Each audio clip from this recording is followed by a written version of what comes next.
Heavenly Father, we come before you this Sabbath afternoon, thanking you, merciful Savior, for your word which is ever alive and for speaking the truth to us.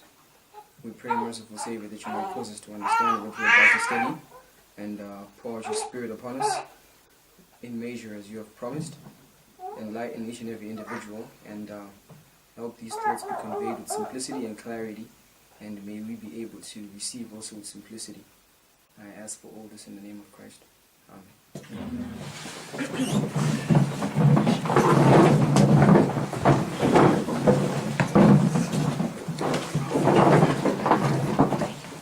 Blessed Sabbath.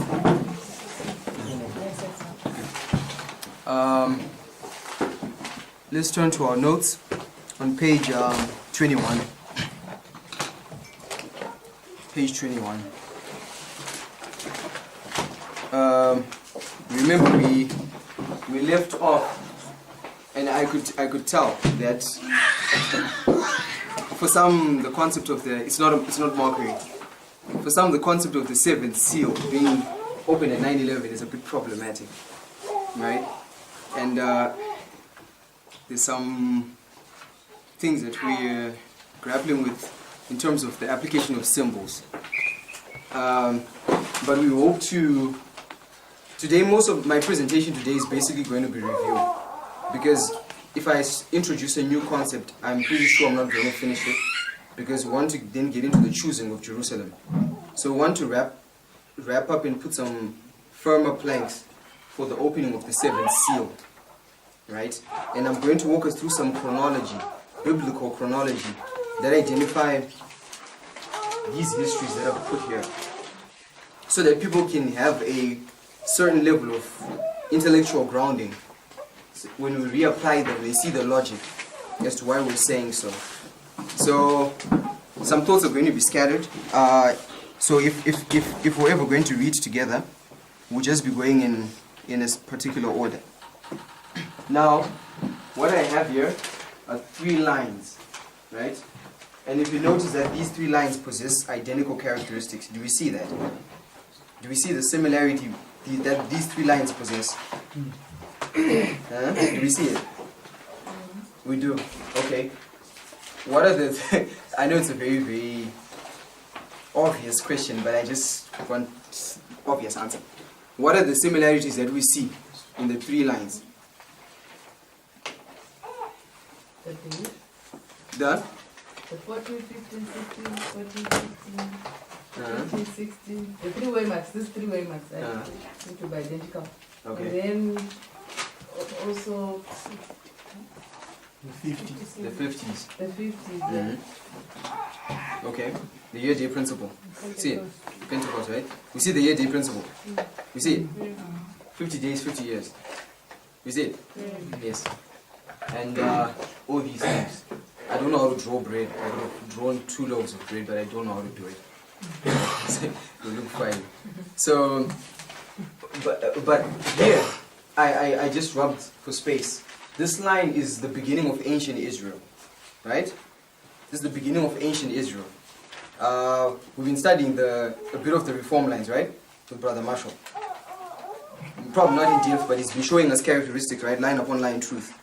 And at the beginning of ancient Israel, this is where you have God organizing his people, right? The Jews, he's choosing them. At this point, he's choosing the Jews as this peculiar people.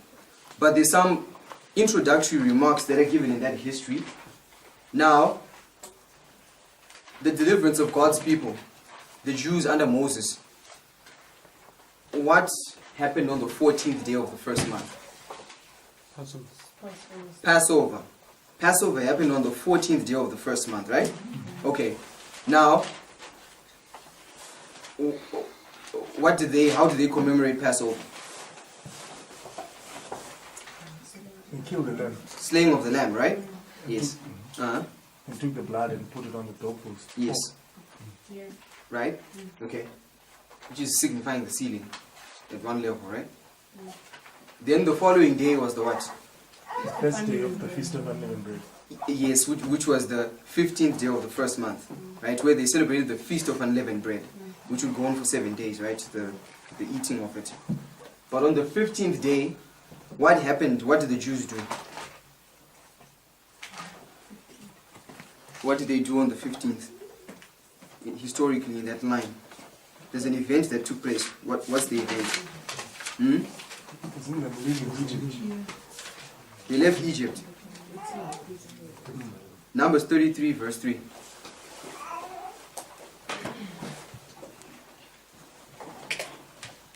I'll read.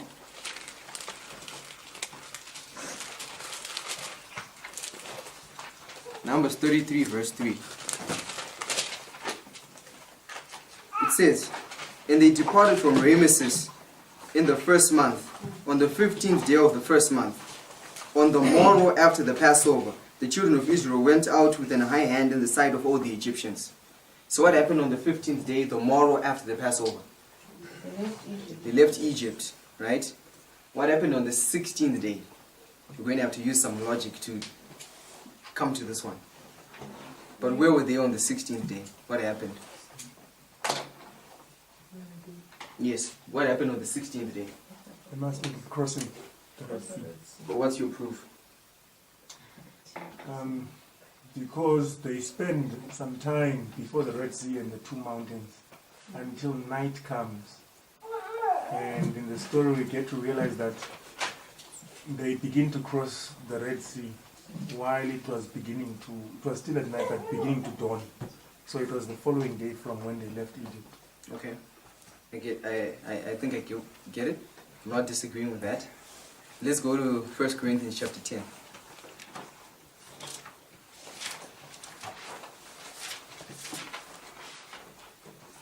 First Corinthians chapter 10.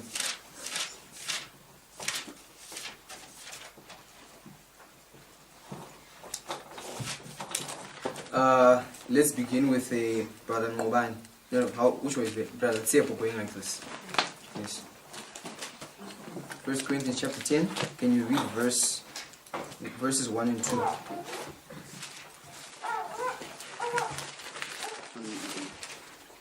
Moreover, brethren, I will not that ye should be ignorant how that all our fathers were under the cloud, and all passed through the sea, and were all baptized unto Moses in the cloud and in the sea. Okay. So they were baptized in the Red Sea. Do we see that? So baptism is symbolized by the Red Sea crossing. But what did baptism typify in the Bible? No. No. He said death and resurrection, and I said no. Circumcision. No, circumcision is another type of baptism. But I'm saying, what does it represent in the Christian's life? Burial and resurrection, not death and resurrection. There's some huge implications to how you can I relate to that one. Yes. Now I was going to say Romans 6. Romans 6 clarifies, right? When you can get time to read it, burial and resurrection. But if you go to Colossians chapter 2, verse 11 and 12, cut up. Colossians chapter 2, verses 11 and 12. Okay. Colossians chapter 2, verse 11 and 12. It says, "In whom also ye are circumcised with the circumcision made without hands, in putting off the body of the sins of the flesh by the circumcision of Christ, buried with him in baptism, wherein also ye are risen with him through the faith of the operation of God, who hath raised him from the dead." That's okay. So do you see this? Circumcision and baptism are both symbols of burial and resurrection. So if they're by the Red Sea on the 16th day, and they're crossing, they're being baptized, right? Which means this is a symbol of the resurrection, isn't it? This is the resurrection. Do we follow?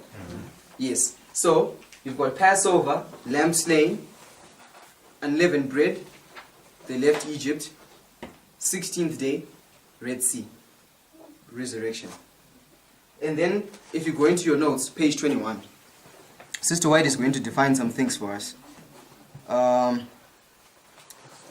where it says 50 days from the offering, but I'm cool.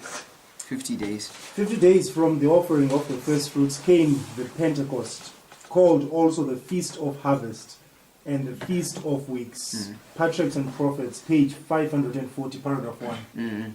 So, 50 days after the celebration of the Feast of First Fruits came Pentecost, right? When was the first fruit celebrated as Seventh-day Adventists?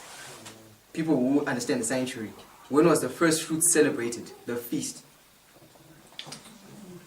Because we're not going to read all the texts. Right? When is the first fruits? Yeah, the Feast of First Fruits, when is it celebrated? On the 16th day of the first On the month. 16th day of the first month. For personal reading, refer to Leviticus 23. Leviticus 23, read the whole chapter on the feasts. So the 16th day is when the Feast of First Fruits was celebrated. When they crossed the Red Sea, this is first fruits. Do we see that? First fruits. And Sister White is telling us that 50 days from this point, you are at Sinai when the law is being proclaimed. Do we get it? Yes, you are at Sinai 50 days later. And if you bring it to the line of Christ, what happened to Christ at the cross? What did he become? The Lamb of God. The Passover lamb. Pope says it, right? 1 Corinthians chapter 6. Chapter 5. Christ becomes the Passover lamb. And Sister White tells us in Desire of Ages that it was celebrated on the exact day as when the feast was instituted. So it was on the 14th day of the first month. Then, the following day, what is Christ doing? He's resting in his grave on the 15th day of the first month. Then, the day after the 15th day, the morrow after the 15th day, resurrection. And the Bible says Christ became the first fruits of them that were resurrected. So this is the first fruits. Do we see that? Right? And then according to Leviticus 23, from the point of the resurrection, from the point of the first fruits, you count 50 days and you're at Pentecost, right? Yes. From when Christ rose, 50 days later, what event happened? Pentecost. Pentecost, right? Read Acts. We're not going to read every text. I just wanted to give us a structure, right? Pentecost happened 50 days from the resurrection of Christ. He spent 40 days with his disciples from his resurrection. Then they have a 10-day binding off before they receive the full outpouring, right? So you have 40 and 10. Okay, now what I want to zoom in on is in the feast in Leviticus 23, how would they celebrate Pentecost? What was the symbol? The 2 loaves of bread. The 2 loaves that I couldn't draw, right? They would lift them up, right? As an ensign. And they were called first fruits as well, right? But this was the wheat harvest, right? So they lift up the 2 loaves as an ensign. And those 2 loaves were typifying the 2 tables of the 10 Commandments, which were given at the first Pentecost at Sinai, 50 days from the crossing of the Red Sea. You see that? Yeah? Yes.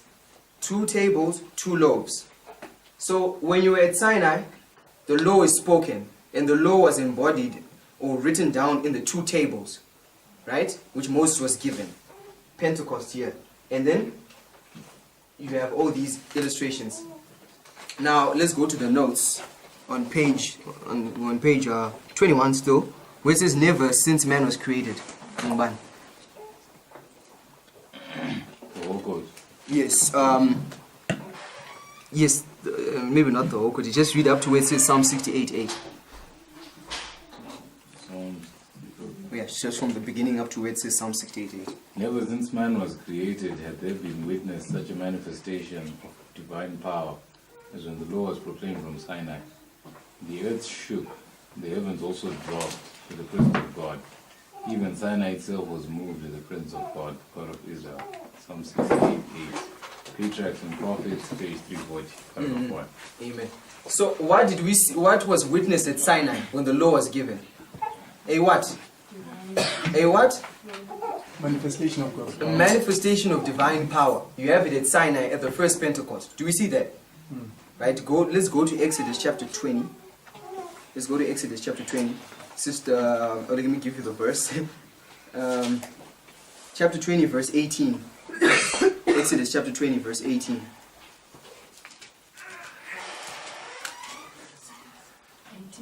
Yes. Okay.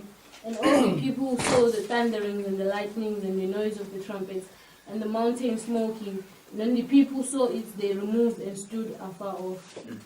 Now, if you go to Hebrews chapter 12, yes, it's given the same commentary of what happened at Sinai. There's an addition that the Lord came with devouring fire. Do you see that? So, at Sinai, when the law is given, what are the sounds that you hear? Were there voices?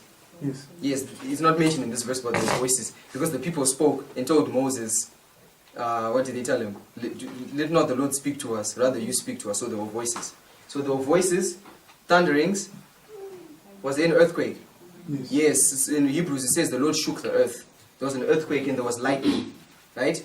So at Sinai you see voices, thunderings, lightnings, and an earthquake, which is connected to a manifestation of divine power. We see that when the law is given. And that interesting, how are the two tables, according to Sister White, how are they brought together? In terms of, like, is it architecture? Just, okay, in terms of design, how are they bound together? As a book, but they had a what? For you to be able to open. Hinge. A hinge. What's a hinge? A A turning point. It's just something interesting. You have this 50-day time, right? So you have a beginning and an ending. You've got the beginning of the 50 days and the end. And the end is connected to a turning point, right? But what happened on the 16th day for them to cross the Red Sea? What did the Lord add? What did he use to make two walls? Huh? An east wind. So you've got an east wind there, and you've got a turning point. So when you bring these together, the Lord shakes the earth. So you've got an east wind associated with the shaking terribly of the earth, which is a turning point. Obey is going to put that for those who got it, right? Okay. So, and when we bring it to the line of Christ, Revelation chapter 8 tells us when the seventh seal was opened, right? There was silence in heaven. Do you see that? Revelation 8 says that there was silence in heaven. And if you go to, we didn't read this quotation because I misplaced it in a way. But if one of the quotes that we didn't read in the notes tells that at Sinai, when the law was proclaimed, there was a period of solemn silence. We see that? There was a period of solemn silence. All the hosts of heaven descended with the Father, right? The Godhead was there at Sinai. So the Lord came down. You have a divine symbol coming down, and there was silence.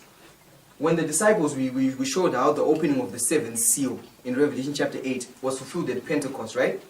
Because it's ascending with the prayers of the saints. And it's in the holy place because you see the altar with the four horns, right? And then there's voices, thunderings, lightnings, and an earthquake, right? And there's fire cast down, right? Coals from off the altar, which is a symbol of purification and outpouring of the Spirit. And the reason the fire is the Holy Spirit, so the Holy Spirit is poured out when the people of God are praying. Do you see that? So in a revival can only come in answer to what? Prayer. So this is the outpouring of the Spirit manifested at this Pentecost, right? You see that? There's a manifestation of God's power. The Spirit is poured out. So there's a lot that you can do when you bring these together. Now, if you come to this line is the line of Adventism. I'm not going to do a study on the pattern of Christ. I think Brother Marshall is going to cover that, the prophetic chain. Right. So when you study the pattern of Christ, for those who've studied it, we know that the Antichrist copies the pattern of Christ, is governed rather by the pattern of Christ. Christ had a 30-year preparation, right? And then he's empowered to give a testimony. And how long does Christ give a testimony for? 3.5 years, which is 1260 days. And in the midst of the week, he's cut off. He receives a deadly wound, right?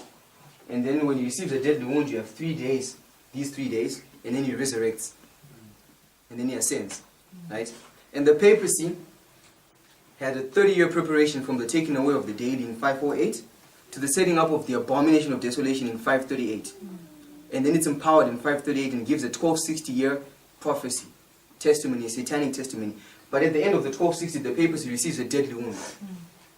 But when Christ died, did he die? I like this one. When Christ died, did he die? Yeah. Yes. Okay, why are you saying yes and why? You don't know. Who said yes? The person saying yes and they don't know. Interesting. Huh?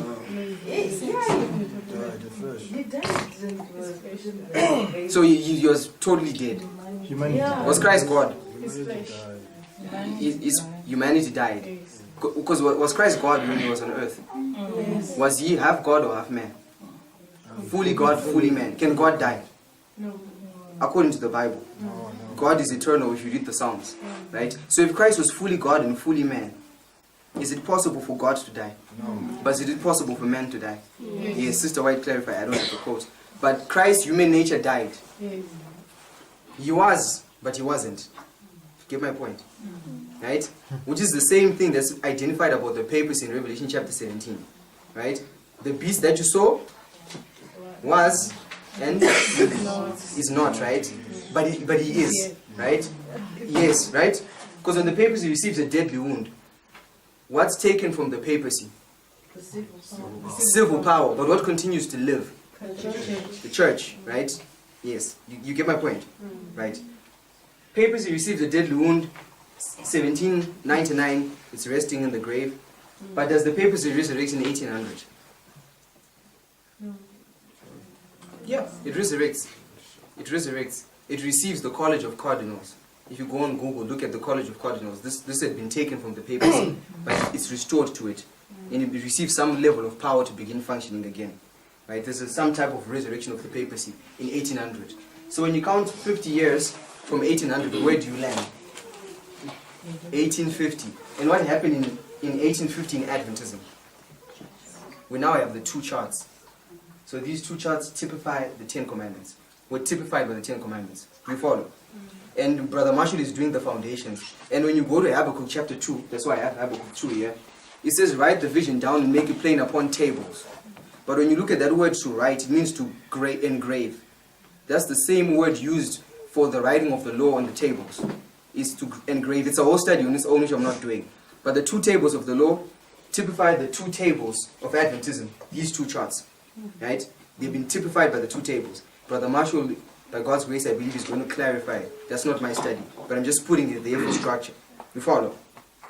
So we received the two tables of the covenant in 1850. So this is a type of Pentecost for us. You follow? The introduction of the charts is a type of Pentecost. Do we follow? We follow the logic. Why I have to put it systematically like this? Okay. Now, yes, ma'am. Okay, I want to ask, like with the pattern of Christ, you're starting with Christ, something that is godly, and you end with something that is godly. But now with this line, in 1850, you didn't identify an event associated with With an ungodly power. an ungodly power. You have moved it to the godly.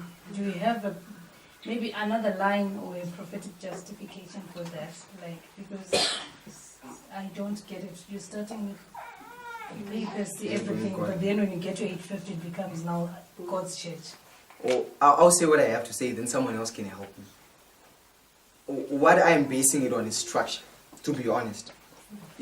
One of Miller's rules that he tells us is that if you can frame your theory without a contradiction, you can't be in error. So you've got two witnesses of a similar pattern, right? And when you get to this, it fits the other two witnesses that were given, so it's not a contradiction. But there might be other ways of explaining it, which I'll leave to the audience openly to help. But that's my basis, because it doesn't contradict anything. Because that's what Miller says. But there might be other ways that help our brothers and sisters see it more clear. If anyone has an answer. Well, if not, then we'll continue to grapple until we find something. But you see my point, right? You see my point. You've got, upon the testimony of two things established, right? So you've got two witnesses of the same pattern. So when it comes here, it's not an accident. But, sorry, the revolutions of, okay, different. Let's come to this line here, right? Do we see this line? Do you see there are three phases, right? I've got here courtyard, I've got holy place, and I've got most holy place, judgment of the dead. But what I want us to notice is that at every end of a phase in the sanctuary, you see a change of dispensation. Do you follow? Remember, Brother Obey has been taking us through the walls, right? For you to establish the third wall, what are the characteristics that you need? The first and the second wall, right? Because they are the same line of truth, they're the same family. You take some things that belong in the same group, These are all walls, right? So when you combine them, they give you the characteristic of another wall. So are these three apartments of the same group? Yes, they're both the sanctuary. Get my point? So they are connected by a similar pattern. They're both sanctuary, just like how the walls are both walls. So you've got the intellectual advantage to combine them. Babylon is fallen, is fallen. We can take Nimrod's Babylon, Genesis 11, because it's Babylon, and we can take Nebuchadnezzar and Belshazzar's Babylon, because it's Babylon, and we can combine them to give us the characteristics of the third fall of Babylon, because they are all Babylon. Do you get my point? That's how we use triple application. The things need to be similar. So you come here at the end of the courtyard phase. I'm not being specific about the dates, technicality. So I just have the cross there. You've got the cross, which marks the change of dispensation. But the change of dispensation is progressive, right? Because Pentecost doesn't take place immediately after the cross, but it's in that history. Prophecy is progressive. So you have a change of dispensation from the courtyard to the holy place. And what do you see at Pentecost? You see an outpouring of the Spirit, right? This is what we're identifying here. You see the Spirit being poured out. You follow? Yes. This is Pentecost, AD 31. It's this year is this. Repeat, just enlarging. So you see an outpouring of the Spirit. But when the holy place ministration ends, is there a change of dispensation? Yes. Yes, from what to what? From holy place to the most holy place. From holy place to most holy place. But is there going to be another change of sanctuary dispensation? Because what begins on October 22 when there's a change of dispensation? Judgment Of the dead. But is that all that Christ has to do in the sanctuary? Who else does he have to judge? The righteous living. The living. Which angel arrives on October 22? Third angel. The third angel. And what's his work? To seal and to bind. His work is to seal and to bind. So you've got change of dispensation 1 plus change of dispensation 2 equals change of dispensation what? 3. 1 plus 2 equals 3. Rain, sealing. So when you get to this change of dispensation from the dead to the living, you're going to expect to see what? Sealing and rain. Sealing and rain. Do you get my point? The sealing and the latter rain happen simultaneously. Of course, there are other witnesses that you give there, but I'm just using the basic principles and arguments that we put there. So, we need to then identify when does the sealing begin for God's people, right? And we need to be able to use context, right? So that we don't stumble over things. In great controversy, Sister White can tie the Sunday law with Pentecost, right? But the Sunday law is Revelation 18 verse 4. Come out of her, my people. Do you follow? In GC, she ties it with Pentecost in many other passages. So she's using that application for the Sunday law. But does the rain come upon Adventism and the sealing? Are we sealed and do we receive the latter rain and the sealing at the Sunday law? No. Yeah, the work is finalized there, but it begins before. The sealing and the rain are poured in advance of Revelation 18 verse 4. So at another level, Revelation 18 verses 1 to 3 is identifying the sealing and the latter rain. Because when the angel of Revelation 18 verses 1 to 3 descends, from what we've been studying, when he cries, Babylon is fallen, what begins? The judgment of the living, right? And the sealing, remember? So, it fits the characteristics of Pentecost in October 22. We follow? Do you follow the logic? Huh? You don't follow? Okay. We're using trooper application, right? You have a change of dispensation here, right? Don't you? And you have another change of dispensation here. So you've got two witnesses to a change of dispensation in the sanctuary. But we know that there's going to be another change of dispensation apart from these two. But for you to establish the characteristics of that change of dispensation, you need to combine the first two characteristics of the changes in dispensation that you've been given before. And when you combine them, they give you the characteristics of the third change of dispensation. Therefore, in change of dispensation 1, there was a rain. And in change of dispensation 2, there's a sealing. Therefore, in change of dispensation 3, you ought to see a rain and a sealing. Get my point? Yes. So 9/11, at one level, has been typified by the opening of the seventh seal by Pentecost in October 22. Right? You follow? Sister White talks about the vision of Isaiah. She says Isaiah had a wonderful view of the what? The manifestation of God's power. Was Isaiah dead or was alive? He was alive. And he receives the call from off the altar, doesn't he? Isn't that the fire being cast down? Yes, that's the opening of the seventh seal, right? But then she connects the vision of Isaiah with Revelation 18, verse 1, when the whole earth is filled with the glory. Do you follow? And then she quotes Revelation 11, verse 19, when the temple is opened. But when was the temple opened in history? 22 October. But she's using 22 October to typify the judgment of the living because Isaiah is alive. And she's also using the expression of the calls from off the altar, which you find at Pentecost, to tie with the judgment of the living for Isaiah. Therefore, Pentecost and October 22 both typify the events that happen when the judgment of the living and the sealing is taking place. We follow? Are we following? Yeah. Amen. So I put those things in place, and you have these voices, thunderings, lightnings, and an earthquake, and all those things that I introduced there. Let's go to the notes.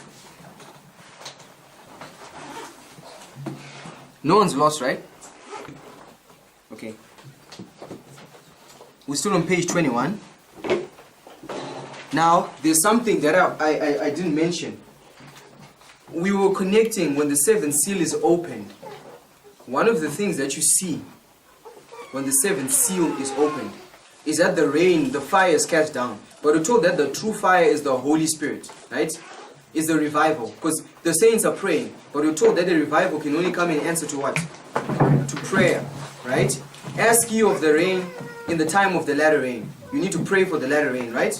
And we're told that in the time of the latter rain at 9/11, the prophecies that marked Pentecost will be repeated. Sister White says on GC 6:11, right? That was our first lesson on the sealing. We took Great Controversy 6:11 and we split it into 3 lines. We showed the line of Pentecost, we showed the line of 1840 to 44, and we showed the line of Revelation 18. And we showed that in all these lines you see a manifestation of divine power. Sister White connects Pentecost with Revelation 18. Right? And we put those things in place. So, what's the rain?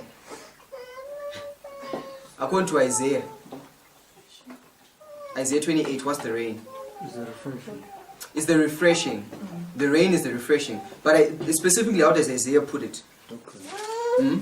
I want exactly the terminology that Isaiah puts it in. Because the pouring out of the fire at Pentecost when the seventh seal is opened is identifying the outpouring of the Spirit, the rain. Do we follow? So I want us to define the rain in terms of Isaiah 28. How does he specifically define the rain?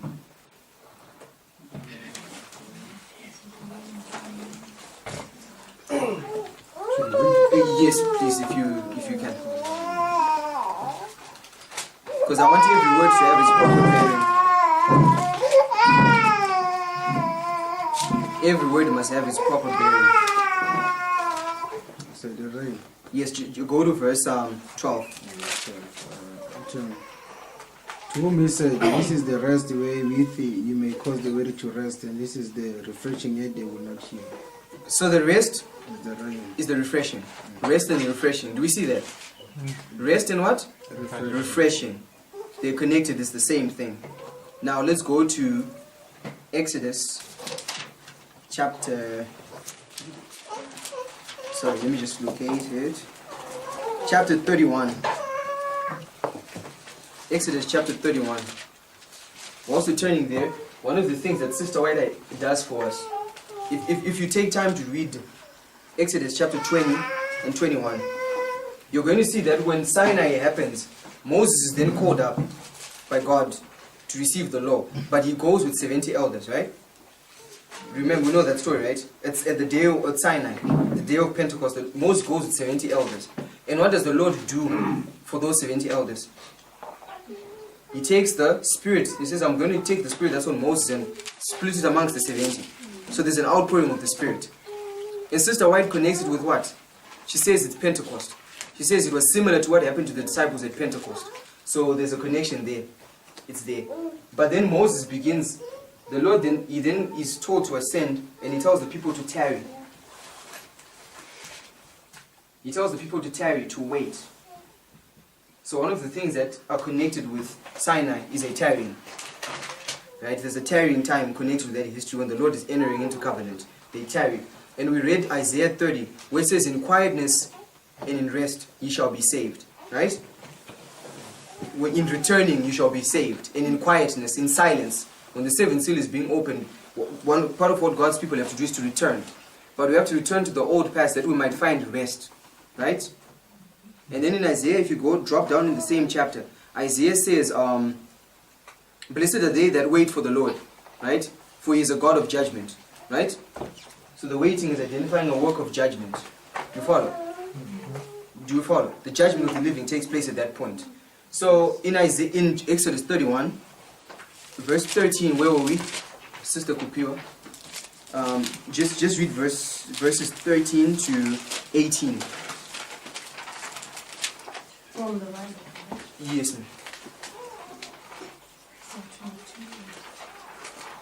Exodus 31, the verses 13 to 18.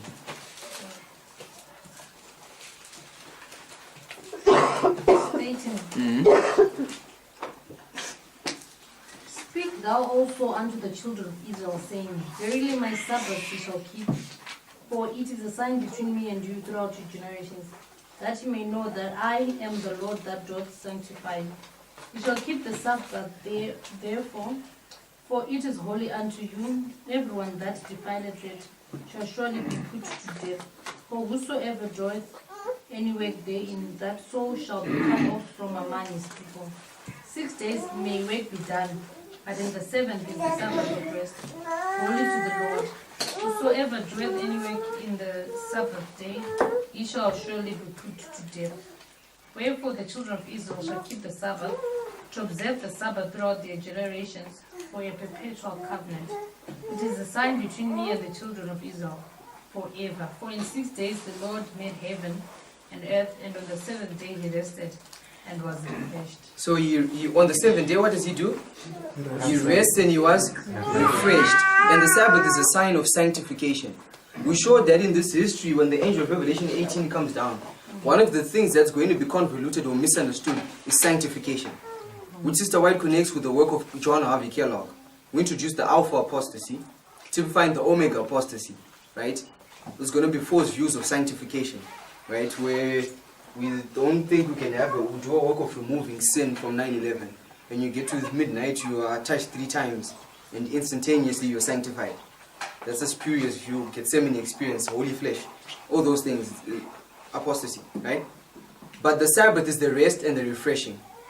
And when you read, when Sister White comments on this, she says, as the Lord rested and was refreshed, so also we ought to rest and be refreshed by the Sabbath, right? So the rest and the refreshing is the Sabbath. Do we follow? And what does the Lord use? And at Pentecost, what's poured out? The Holy Spirit. The rest and the refreshing, right? Because the Holy Spirit is poured out, right? And we show from Isaiah 6, we can show from Acts 3 that repent ye therefore and be converted, that your sins may be blotted out, when the times of what? Refreshing shall come from the presence of the Lord. So the refreshing comes when sins are being blotted out. So this is true when the refreshing, the Spirit is being poured at Pentecost, at the opening of the seventh seal. One of the things that's being illustrated there is the blotting out of sins. Do we follow? The refreshing, the rest and the refreshing. But according to Exodus 31, the rest and the refreshing is the Sabbath. It's a sign of sanctification. But what does the Lord use the Sabbath to do? To seal. To seal. We follow? So can you separate the blotting out of sins from the sealing? No. That's what the opening of the seventh seal identifies for us. Right? Remember, our brother was identifying Revelation 18. Isn't that the last message? That's the last rain, because rain is doctrine, it's a message, right? Do you see any messages after Revelation 18? No, it's the opening of the seventh seal, at a very basic level. It's the last rain. You follow? Yes. So, with that in place now, what do you suppose is typified when these two charts come back into history? Let's just follow, if you just use the logic we've been using. If these two charts are brought back into history, and where are you? The sealing time. You're at Pentecost all over again. Get my point? That's where you are. That's what this argument shows for us. So at the point when these two charts, and Brother Marshall will show us when these two charts are introduced back into Adventism, right? That is at 9/11. So 9/11 becomes a type of Pentecost, an antitype rather of Pentecost, right? the opening of the seventh seal and the judgment of the living, when the charts are brought back into history. Now, it's not an accident. My brother was telling me that the leading brethren in this message, one of them, what the Lord opened up to him was we began to understand that we're in the judgment of the living, the same time that the charts were reintroduced in this message. Is that an accident? In 2008. So there you've got historical witness. And, you know, I've been wondering if I should say this, but it's not my study. But it's, okay. I wanted to say something else, but let's move away from it, right? So we're on page 21. Is there anyone not understanding anything? Because the purpose today is I don't want anyone to go home not understanding the opening of the seventh seal. Because everything we're going to build on from here onwards, the choosing of Jerusalem hinges on a correct understanding of these. Right? We follow? Okay. When we're looking at Babylon is fallen, we identified that when Babylon falls, what's one of the things that are illustrated in that history? Judgment of the living. The judgment of the living. So in Revelation 18 comes, because in Nimrod's Babylon in Genesis 11, you see the Lord comes down to see the tower, which the children of men have what? Builded, which is the judgment of the living, right? Because Nimrod and his people were alive. At Belshazzar's feast, is there an angel that comes down? At his sacrilegious feast, and he begins to investigate Belshazzar. And then there's a divine pronouncement that's given. So at both falls of Babylon, you see the judgment of the living illustrated. And it's when a divine symbol comes down, right? Yes. So when you get to Revelation chapter 18, just from the face value, just by reading it, without getting into too many technicalities, if you're told that and I saw an angel come down, what's being identified? Investigative judgment at a basic level. Like every Adventist should be able to see that. Like you don't even need to put so much muscle in explaining to someone because it's simple, right? But I know we have some type of Laodicean condition that really needs a sign, show us a sign, right? But that's what's there, right? You're in the judgment of the living in that history. Now, the reason why I put that in place is because when you look at the story of Belshazzar, what did Belshazzar reject? Belshazzar. Yeah, what did he reject? History. The history of who? Father. His father. And he rejected the first angel's message. Because we showed that from the line of Nimrod and his people. What did they reject? The message of who? Shem. And we said Shem is a symbol of which angel? First angel. So one of the things that mark the fall of Babylon is the rejection of the angel. And there's a divine pronouncement that's given. You follow? Right? Now when you look at the story of Belshazzar, you can show that his father Nebuchadnezzar, his grandfather, went through what you call the everlasting gospel. Who can define the everlasting gospel for me?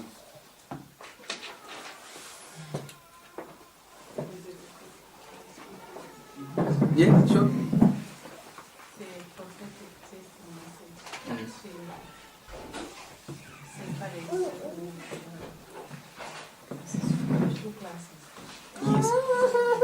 She's on the right track, right? Just a few nuances just to add. Huh? The everlasting gospel is the work of Christ in what?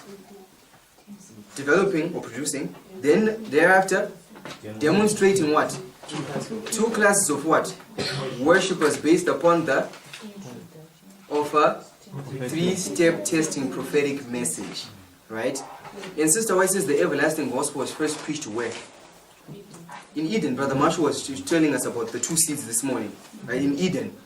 In Eden, when the everlasting gospel is preached, do you see a separation of two classes of worshippers? Yes, Cain and Abel. And what does the Lord put upon Cain? A mark on his forehead. He receives the mark of the beast, right? He typifies those people who do. And he goes eastward, right? And you can show he turns his back to Eden. And Eden at that time was the sanctuary, because that's where you'd find the Shekinah, right? So he's one of the 25 men bowing, the backs facing the east. That's what's illustrated. You have two classes of worshippers in Cain and Abel. But which message announces the everlasting gospel? The first angel's message, right? Isn't it?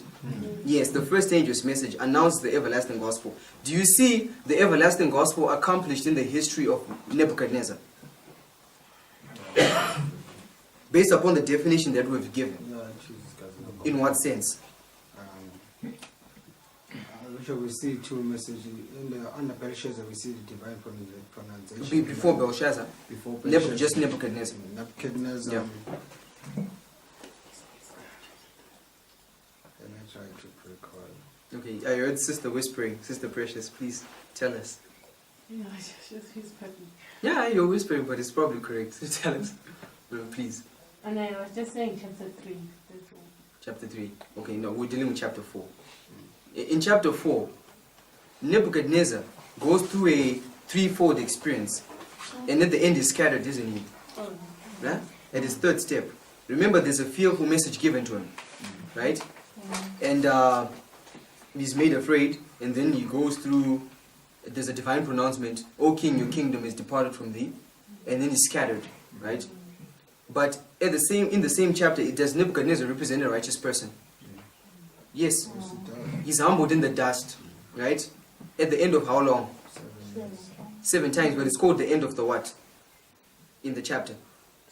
At the end of the days. Where do you find that expression, the end of the days, elsewhere? Daniel chapter? 12. Chapter 12. What's opened up at the end of the days in Daniel chapter 12?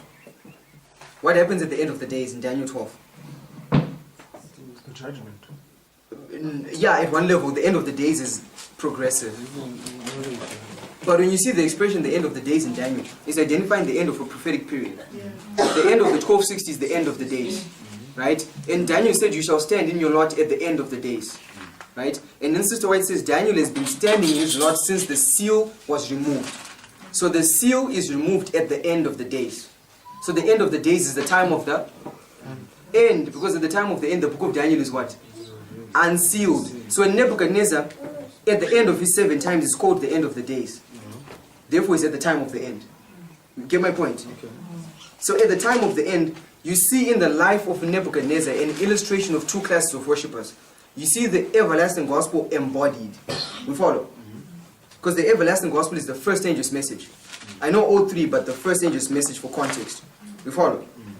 Are we following, right? So, if the testimony and the life of Nebuchadnezzar is a symbol of the first angel's message, and when Daniel goes to Belshazzar, and he says, though thou knewest all this, what did Belshazzar reject?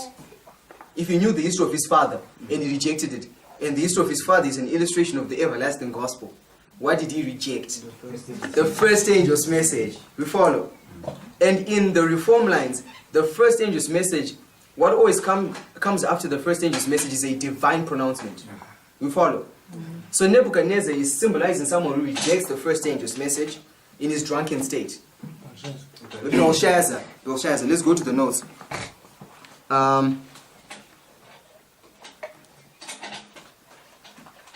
Who's reading? You don't have. Who returned?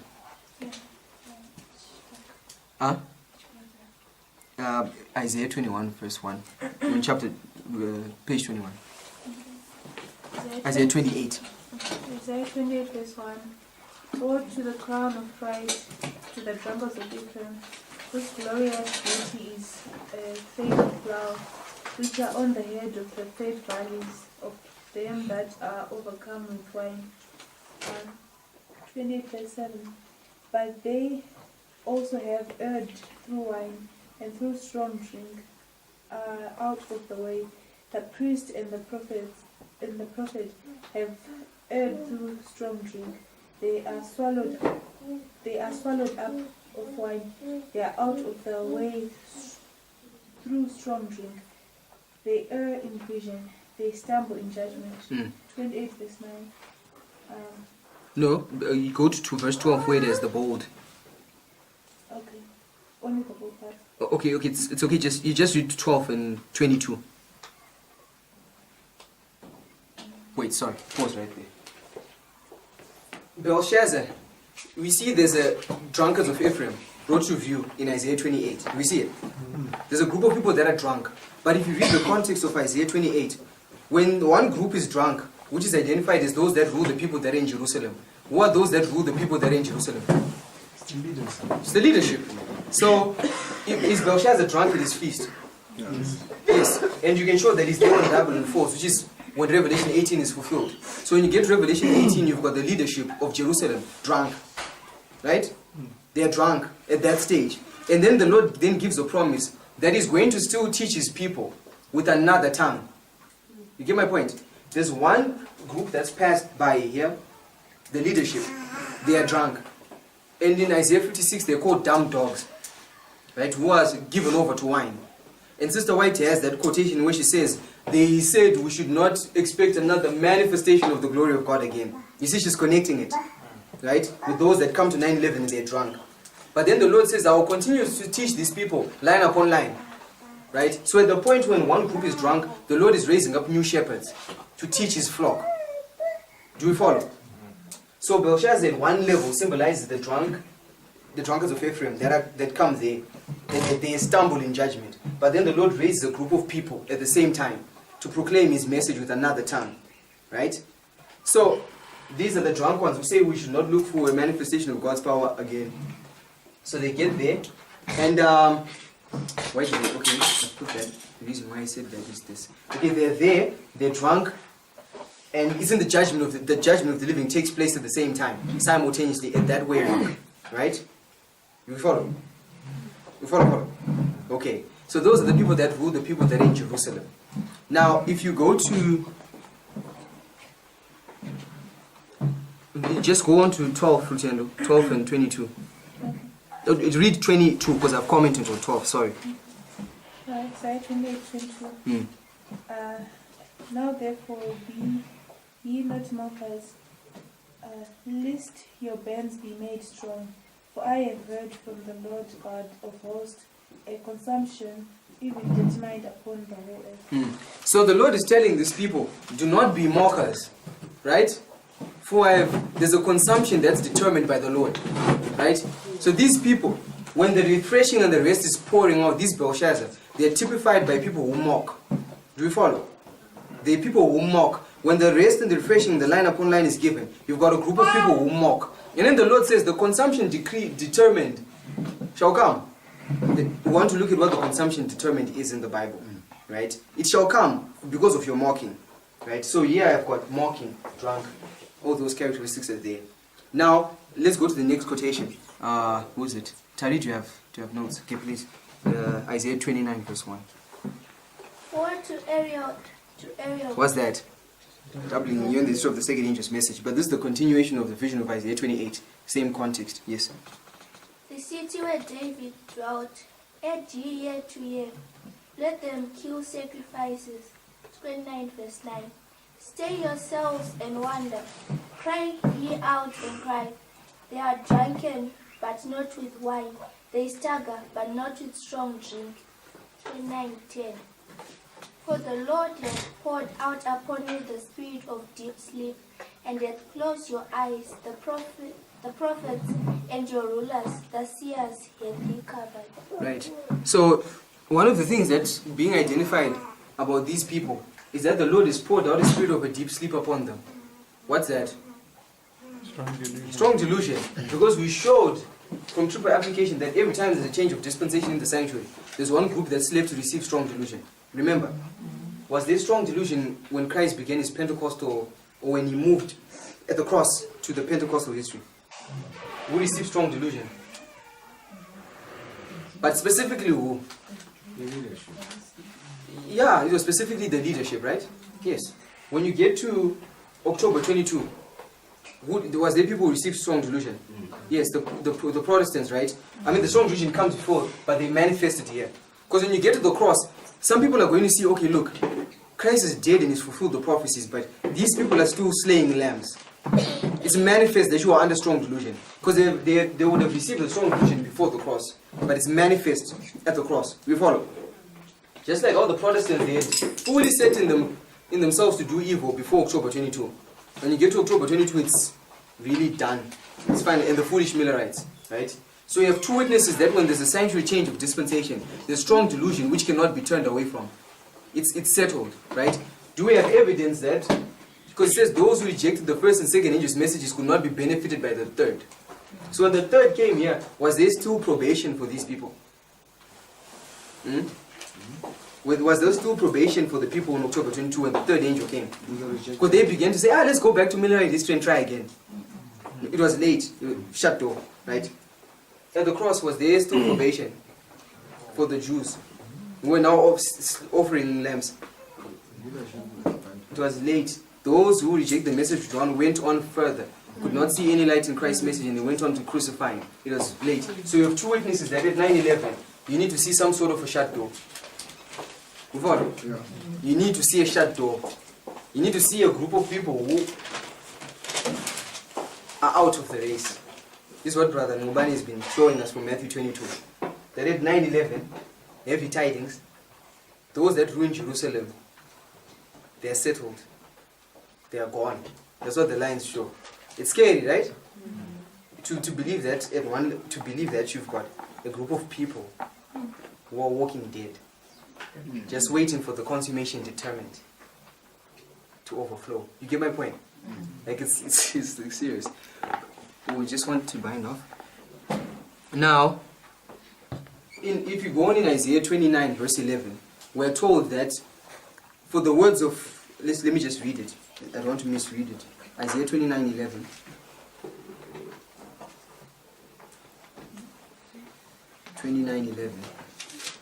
I know it sounds like 9/11, but it's Isaiah 29:11. I don't know if the Lord has some connection there. It says, and the vision of all is become unto you as the words of a book that is sealed. So these people that receive the spirit of a deep sleep, the vision of is become unto you as the words of a book that is sealed, which men deliver to one that is learned, saying, read this, I pray thee, and he saith, I cannot, for it is sealed.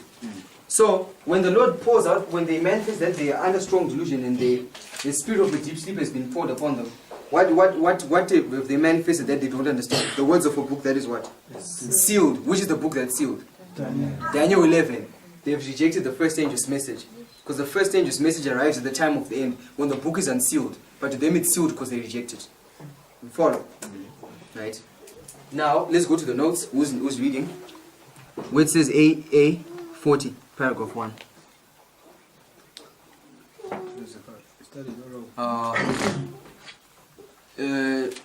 Evelyn, do you have notes? Okay.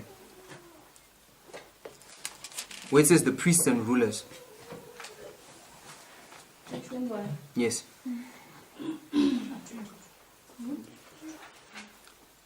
Page 22. The priests and rulers.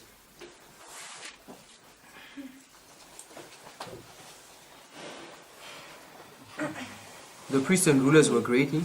The priests and rulers were greatly enraged at this wonderful manifestation, but they did not give way to their malice for fear of exposing themselves to the violence of the people. Okay, read on to it. Okay, AA, yeah. AA 40.1. Acts 2:13. Others mocking said, these men are full of new wine. That's okay. So at Pentecost, there's a manifestation of power. But you've got a group of people who mock. Right there. We see that. There's a mocking. But they are saying these men are drunk. But what does the mystery of iniquity do? According to 2 Thessalonians. The turning of what? Isaiah 29 says the turning of what? Things upside down. If you're under strong delusion, will you ever walk around saying, believing you're under strong delusion? No. There's no greater deception that can come upon the human mind than thinking that you're all right when you are all wrong. Right? So they are calling the people drunk, but it actually means that they're the ones that are drunk. So when the Pentecostal 7th seal is open at 9/11, you've got a group of people who are going to mock, and they're drunk. You follow? Yes. Now, go to Jeremiah 15:17, and I want to just...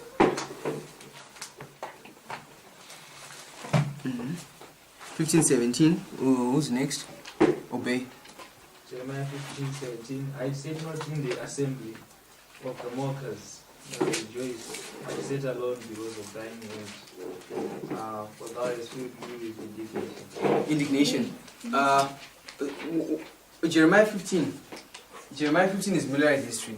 Brother Marshall, I believe, is going to do this. So I'm just going to give us a brief thing. What's the hand there for those who know it? What's the hand that's causing Jeremiah to be mocked? The hand that's covering that? An answer from outside. Right? The hand that's covering the chart. So the marking is in the history, it's connected with the charts. In my point, I'm not going to explain nitty-gritties, but the marking, you can't separate the marking from the charts. And the charts are there in the Pentecostal season, which is when the seventh seal is open. So when the seventh seal is open, the charts are back in history and you see a marking. You follow my point? Right. Now, just to close, I don't want to read any further. I just want to explain the consummation decree, then I close. Is anyone lost? Please let me know, is anyone lost? No one's lost. Are we? Okay. Is there anyone who's not lost? Let me put it that way. And people are laughing and not answering. We're not lost. Come on. We're following. I need a response. It helps me. You get my point? It helps me so that I know. Because I don't want to rush ahead of the audience. And then people can say, brother, no mind. You get my point? So I want to know if people are following. So we're not lost, right? Okay, good. Right. Yeah. So as we're binding this off, there's a phrase mentioned which is called the consummation determined. Right? Who knows what the consummation determined is?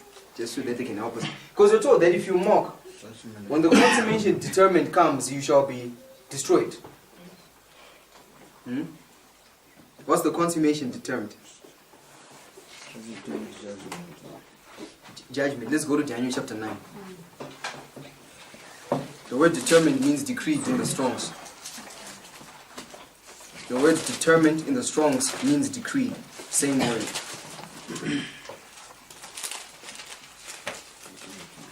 I'll read Daniel chapter 9, verse 27. Daniel 9:27. You find this expression in Isaiah 28, Isaiah chapter 10, and Daniel chapter 9. You find this expression in 3 places in the Bible. It says, and he shall confirm, Christ shall confirm the covenant with many for 1 week. And in the midst of the week he shall cause the sacrifice and the oblation to cease. And for the overspreading of abominations he shall make it desolate, even until the consummation. And that determined shall be poured out upon the desolate. So we're being told about for the overspread, to make it desolate. He shall cause the sacrifice and oblation to cease. That's the cross, right? Christ caused the sacrificial offerings to cease. And for the overspreading of abominations he shall make it desolate. What is he making desolate here? For the overspreading of abominations. What's being made desolate? Jerusalem, right? This is the desolation. When you shall see the desolate Jerusalem encompassed with the armies, know that the desolation thereof draweth nigh. Destruction of Jerusalem. Even until the consummation, and that determined shall be poured out upon the desolate. But the phrase consummation determined is identifying a destruction. Do you follow? A pouring out of desolations. Let's go to Isaiah chapter 10. Do you follow? It's identifying a shut door, an executive judgment. That's what consummation determined identifies. Isaiah chapter 10. I'll read from verse 1 for context, so that we know that when we're going to see the phrase consummation determined, we're able to identify where we put it on a line. Isaiah 10 verse 1. Woe unto them that decree unrighteous decrees, and that write grievousness which they have prescribed. Which event fulfills this verse? Sunday. The Sunday law. Just if you want to take down the reference, you're not opening it. 14 MR, page 91 to 92. She's going to say that this is the Sunday law. So 14 MR, manuscript releases, page 91 to 92. So this is the Sunday law. So whatever we're going to read in this chapter, let's read it within the context of the Sunday law. Right? Now go to verse 17. Rather go to verse 13. It says, of the same chapter. For he had said, by the strength of my hand. What's the hand? The symbol of students of prophecy. Where do we usually mark the hand? Sunday law. Sunday law. He shall stretch forth his hand across the land of Egypt, right? He shall have the power over the precious things. For by the strength of my hand, this is the Assyrian talking, the papacy. Remember, we've been studying Assyria, Ashur, and Eba. Right? Yes. For he said, by the strength of my hand have I done it, and by my wisdom have I, for am I prudent? I have removed the bounds, restraints, walls, right, of the people, and have robbed their treasures. Rome is called the robbers of thy people in Daniel 11. And I have put down the inhabitants like a valiant man. And then it says, verse 17, verse 20. And it shall come to pass in that day, in the Sunday low time period, in the day of the unrighteous decrees, that the remnant of Israel, such as are escaped out of the house of Jacob, shall no more stay upon the Lord that smote them, but they shall stay upon the Lord, the Holy One of Israel. Now the remnant, you find it in Isaiah chapter 4, is those who have gone through a spirit of burning. So they've gone through the purification of the seventh seal. And then they come to the point where they become the remnant. Right? The remnant shall return, even the remnant of Jacob, unto the mighty God of Jacob. Verse 22, for though thy people Israel be as the sand of the sea, yet a remnant of them shall return. The consummation decreed shall overflow with righteousness. Verse 23, yeah, the consumption, those two words, they are the same, so it confused.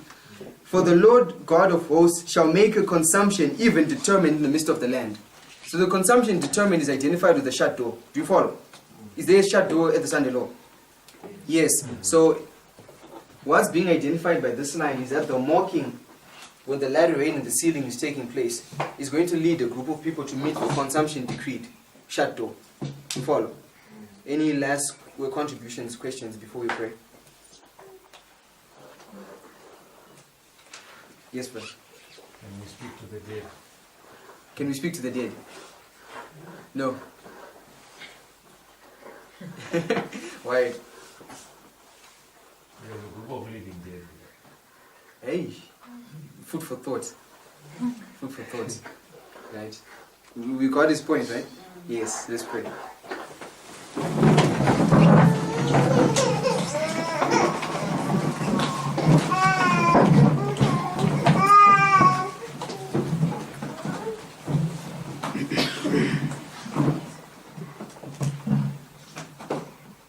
Heavenly Father, we thank you for your word, for the study of the seventh seal, the last message that you open up to the people whom you're seeking to purify through a spirit of burning and of judgment, that at the end, Lord, they might become the offering and righteousness after they've gone through the refiner's fire. So Lord, the Pentecostal outpouring is identifying the purification that takes place in our midst. And Lord, we know that according to Isaiah 28, this purification will only, according to Isaiah 10, will only conclude with the remnant of Israel, which are, with Israel, those that are many as the sand of the sea, being left a remnant, a very little group. Help us, Lord, to become those who are worthy of being found amongst those who are the living, written among the living, as they have gone through the spirit of judgment and burning. I pray, Lord, that we might continue to study these things, give us an intellectual understanding, and help us revise and put some personal planks in place where we might not be getting some things. I thank you, merciful Savior, for all this as the Sabbath continue to keep us in the spirit of meditation. In Christ's name, Amen.